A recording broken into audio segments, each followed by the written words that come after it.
Hello friends, last వీడియోలో మనం fall detector గురించి చూసాం కదా. ఈ వీడియోలో మనం చెక్ పాయింట్స్ గురించి చూద్దాం. ఫర్ ఎగ్జాంపుల్ లాస్ట్ వీడియోలో మనము కింద అంతా ఫాల్ డిటెక్టర్ని యాడ్ చేసి కింద పడినప్పుడు డీబగ్ చేసాం కదా. ఇప్పుడు ఈ వీడియోలో నేను ఫ్లాగ్స్ యూజ్ చేసి నేను చెక్ పాయింట్స్ని పెడుతున్నాను. ఈ ఫ్లాగ్స్ మీరు డౌన్లోడ్ చేసుకోవచ్చు. క్రోమ్లో నుంచి స్ప్రైట్స్ దొరుకుతాయి. ఓకే, ఇప్పుడు నేను ఆ ఫ్లాగ్ని ఇక్కడ డ్రాగ్ చేసి డ్రాప్ చేస్తున్నాను. దాన్ని నేను మిడ్ గ్రౌండ్లో పెడుతున్నాను. ఓకే, దాన్ని నాకు కావాల్సిన పొజిషన్లో మీకు ఎక్కడ కావాలో అక్కడ సెట్ చేసుకోవచ్చు చెక్ పాయింట్గా. అది రీచ్ అయినప్పుడు మనము మళ్ళీ అక్కడి నుంచి స్పాన్ అవుతాం అనమాట. అంటే ప్లేయర్ చచ్చిపోయినా అక్కడి నుంచి వస్తాడు. నేను దానికి ఆర్డర్ లేయర్ చేంజ్ చేస్తున్నాను. ఓకే, సైజ్ కూడా 0.5కి పెట్టుకుంటున్నాను. మరీ పెద్దదిగా ఉంటే బాగోదు చూడడానికి. ఓకే, అండ్ ఇప్పుడు కింద గ్రౌండ్ ఉంది కదా, గ్రౌండ్ని 1కి చేంజ్ చేస్తున్నాను order layer. Okay, add tag ఒకటి యాడ్ చేసుకున్నాము. ఓకే, దీనికి చెక్ పాయింట్స్ అనేసి ఒక నేమ్ ఇస్తున్నాను. దాన్ని మనము ఈ ఫ్లాగ్కి అసైన్ చేసేద్దాం ట్యాగ్గా. ఓకే, ఈ విధంగా మనకి సీన్ని సెటప్ చేసుకున్నాను నేను. ఇప్పుడు నేను ఒక చిన్న స్క్రిప్ట్ కావాలి నాకు. చెక్ పాయింట్ మేనేజర్ అనేసి ఈ స్క్రిప్ట్కి నేను నేమ్ పెడుతున్నాను. ఓకే ఓకే దాని తర్వాత ఈ స్క్రిప్ట్ని నేను ఓపెన్ చేస్తున్నాను. ఓకే, విజువల్ స్టూడియోస్లో ఇది ఓపెన్ అవుతుంది. ఓకే, ఓపెన్ అవుతుంది. ఇక్కడ మనకి కొన్ని వేరియబుల్స్ కావాల్సి ఉంటుంది. ఆ వేరియబుల్స్ని ఫస్ట్ మనము స్టార్టింగ్లో డిక్లేర్ చేసుకుందాం. దానికోసం నేను పబ్లిక్ ఫస్ట్ స్ప్రైట్ యూజ్ చేసుకున్నాం. ఒకటి గ్రీన్ ఫ్లాగ్, ఒకటి రెడ్ ఫ్లాగ్ కావాలి కాబట్టి 2 యూజ్ చేసుకోవాలి. ఫస్ట్ దానికి గ్రీన్ ఫ్లాగ్ అని నేమ్ ఇస్తున్నాను. ఓకే, నెక్స్ట్ సేమ్ ఇంకో వేరియబుల్ తీసుకున్నాను, పబ్లిక్ స్ప్రైట్ మళ్ళీ రెడ్ ఫ్లాగ్ అనేసి. ఓకే, రెడ్ ఫ్లాగ్ కూడా అయిపోయిన తర్వాత నేను ఇప్పుడు స్ప్రైట్ రెండరర్ అంటే ఎక్కడ దేనికి చేంజ్ అవ్వాలి అనేసి స్ప్రైట్ రెండరర్ ప్రైవేట్ తీసుకుంటున్నాను. ఎందుకంటే దాన్ని మనం డిక్లేర్ చేసుకుందాం స్టార్ట్లో. ఓకే, చెక్ పాయింట్ అని పెట్టుకుంటున్నాను. ఓకే, స్టార్ట్లో checkpoint dot get component. Okay, sprite renderer అని ఇస్తున్నాను. చూడండి, ఈ విధంగా మనం స్టార్ట్లో అయిపోయింది. ఇప్పుడు మనకి ట్రిగర్ కావాలి, ఆన్ ట్రిగర్. కాబట్టి నేను public on trigger enter 2D దాన్ని తీసుకుంటున్నాను. ఆ ఫంక్షన్ని ఇన్బిల్ట్ ఫంక్షన్ ఇది ఎప్పుడైతే మనం ఒక ఆబ్జెక్ట్ టచ్ అవుతున్నామో అన్నప్పుడు ఇది మనకి ఎగ్జిక్యూట్ అవుతుంది. Okay, if collision dot tag equals to player. Okay, ప్లేయర్తో ఇది కొలైడ్ అయిందంటే ట్రిగర్ అయినప్పుడు మనం ఒక ఫంక్షన్ జరగాలి అనేసి నేను రాస్తున్నాను ఇక్కడ. ఓకే, అక్కడ ఏం జరగాలంటే checkpoint dot sprite equals to green ఫ్లాగ్గా చేంజ్ అయిపోవాలి అనేసి ఇక్కడ నేను రాస్తున్నాను. ఓకే,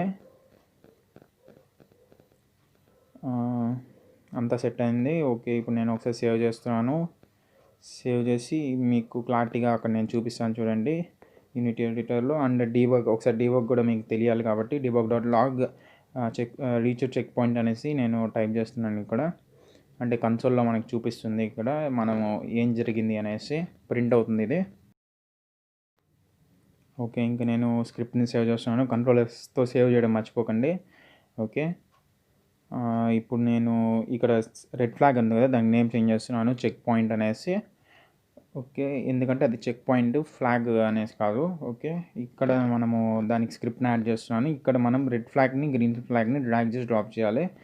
చూడండి, ఇక్కడ నేను గ్రీన్ ప్లేస్లో గ్రీన్ని పెడుతున్నాను, రెడ్ ప్లేస్లో రెడ్ని పెడుతున్నాను. Okay, clarity. ఓకే, ఇప్పుడు ఒకసారి మనం టెస్ట్ చేసి చూద్దాం. డీబగ్ని క్లియర్ చేసి మనం ప్లేయర్ ఉన్నాడు కదా, ప్లేయర్కి ట్యాగ్ ఉందో లేదో చెక్ చేసుకోండి. ఓకే, ప్లే చేస్తున్నాను. ఒక నల్ రిఫరెన్స్ ఒకటి వచ్చింది ఎర్రర్. కాబట్టి నేను స్క్రిప్ట్ మళ్ళీ ఓపెన్ చేసి దాన్ని క్లీన్ చేస్తున్నాను. దీన్ని పబ్లిక్ పెట్టుకునేస్తున్నాను డైరెక్ట్గా, ఎందుకంటే డైరెక్ట్ రిఫరెన్స్ ఇస్తున్నాను. ఏ కన్ఫ్యూజన్ లేకుండా డ్రాగ్ చేసి డ్రాప్ చేసేస్తాను అక్కడ. దీన్ని కింద చెక్ పాయింట్ ఉంది కదా, దాన్ని కామెంట్స్లో పెట్టేస్తున్నాను. అంటే మనకు అది అవసరం లేదు ఇప్పుడు. ఓకే, ఇప్పుడు మళ్ళీ ఒకసారి చెక్ పాయింట్లోకి వెళ్ళి చెక్ పాయింట్ పైన క్లిక్ చేస్తే మనం దాన్ని డైరెక్ట్గా రిఫరెన్స్ ఇస్తున్నాను చూడండి, స్ప్రైట్ రెండర్ని. ఓకే, ఇప్పుడు ప్లే చేసి చూద్దాం. ఓకే, నేను పరిగెడుతున్నాను అంటే డీ నొక్కుతున్నాను. ఓకే, నో, ఇక్కడ పని చేయలేదు. ఎందుకంటే సారీ, నేను మర్చిపోయాను. దీనికి ఒక బాక్స్ కొలెక్టర్ కానీ సర్క్యులర్ కొలెక్టర్ కానీ యాడ్ చేయాలి ఫ్లాగ్కి. ఓకే, సర్క్యులర్ కొలెక్టర్ని యాడ్ చేద్దాం దీంట్లో. సర్క్యులర్ కొలెక్టర్ 2D యాడ్ చేయండి. ఓకే, దాని సైజు మనం చేంజ్ చేసుకుందాం. ఓకే, ఇంకా తగ్గించుకుందాం కొద్దిగా, కరెక్ట్గా ఫ్లాగ్ ఉన్నంత హైట్. ఓకే, ఇప్పుడు ప్లే చేసి చూపిస్తాను చూడండి. ఇప్పుడు నేను అలా రన్ అవుతూ ఉంటాను. I mean my character. Okay, touch అయింది చూడండి, ఫ్లాగ్ చేంజ్ అయింది. అండ్ డీబగ్లో చూసారా రీచ్డ్ చెక్ పాయింట్ అనేసి ప్రింట్ అయింది. ఓకే, ఈ మాత్రం మనం చెక్ పాయింట్స్ ఎక్కడ కావాలంటే అక్కడ సెట్ చేసుకోవచ్చు. దీన్ని సైడ్కి జరుపుతున్నాను. ఓకే, ఇంకోటి డూప్లికేట్ చేసుకున్నాను ఆ ఫ్లాగ్ని. సేమ్ ఆ ఫ్లాగ్ని డూప్లికేట్ చేసుకొని ఇంకో చోట్లో పెట్టుకుంటున్నాను. ఇప్పుడు మళ్ళీ మీకు ప్లే చేసి చూపిస్తాను చూడండి. Okay, same